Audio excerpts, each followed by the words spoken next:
வணக்கம். வணக்கம். ஒரு சின்ன சந்தேகம், நீங்க எந்த தொகுதியில இப்ப வரக்கூடிய 2026 தேர்தல்ல போட்டி போடுறீங்க? நிறைய பேர் இதே கேள்வியை கேட்டுருந்தாங்க.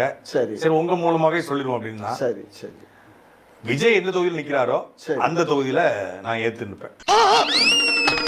அப்படியா? ரொம்ப சந்தோஷம். அவரு நிற்கக்கூடிய எந்த தொகுதியா இருந்தாலும், எந்த தொகுதியா இருந்தாலும் அவர் நிக்கக்கூடிய தொகுதியில ஏத்து நிற்பேன்.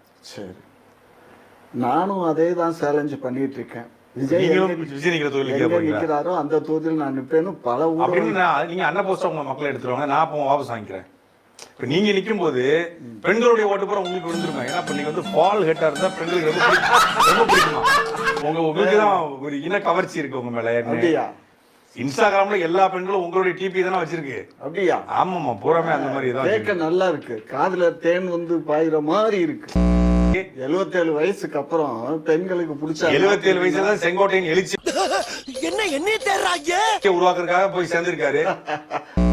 நான்லாம் இப்படி வருவேன்னு எதிர்பார்த்தேனா? யோசிச்சு பாருங்க. ஒரு காலேஜில் செக்ரட்டரியா உட்காந்து காலேஜ் நிர்வாகம், ஆக்ஸ்போர்ட்ல இல்ல கேம்பிரிட்ஜ் இருக்க வேண்டிய ஆளு, எங்கேயோ போய் இருக்க வேண்டிய ஆளு இன்னைக்கு இங்க வந்து தொங்கிட்டு கிடக்கும். என்ன பண்ணுவீங்க? எதை பிடிச்சி? நக்கல்யா அவனுக்கு மாப்பிள்ளை பிடிச்சுதான். வேற எதை பிடிச்சு தொங்க முடியும்? ஏன் மாப்பிள்ளை? என் வயசுக்கு வேற என்ன பண்ண? சரி, நீங்க காசு வேணாதான் என்ன வேணாலும் பாப்பீங்களே, அது மாதிரி தமிழையும் பார்க்க சொல்றீங்க. தமிழன் தான் பாத்துட்டு இருக்கான். அங்க வச்சிருக்கேன், கடை வச்சிருக்கேன். தமிழம் பார்க்கல. அந்த மாவட்டத்தினுடைய குறுநில மன்னர் போடக்கூடிய ஏவாவேலு போன்றவர்கள், சேகர் பாபு போன்றவர்கள் வேலை அது. என்னை வச்சு ஒன்னும் காமெடி கிமெடி பண்ணலையே. அங்க ஏவாவேலுக்கு திருவண்ணாமலையில அதிகமா தாஜ்மஹாலுக்கு நாங்க போறோம் தமிழர்கள். அப்ப நீ வந்து தமிழ் எழுதி போட்டுருவீங்களா? டெல்லிக்கு வந்து ஒவ்வொரு முறையும் தமிழர்கள் போய் இறங்குறோம். வானூர்தியில வருக வருகன்னு தமிழ்ல இருக்கா? மும்பைல தமிழர்கள் நாங்க பெரும்பான்மையா வாழ்றோம். அங்க தமிழ்ல கடை படைகள் வச்சிருக்காங்களா?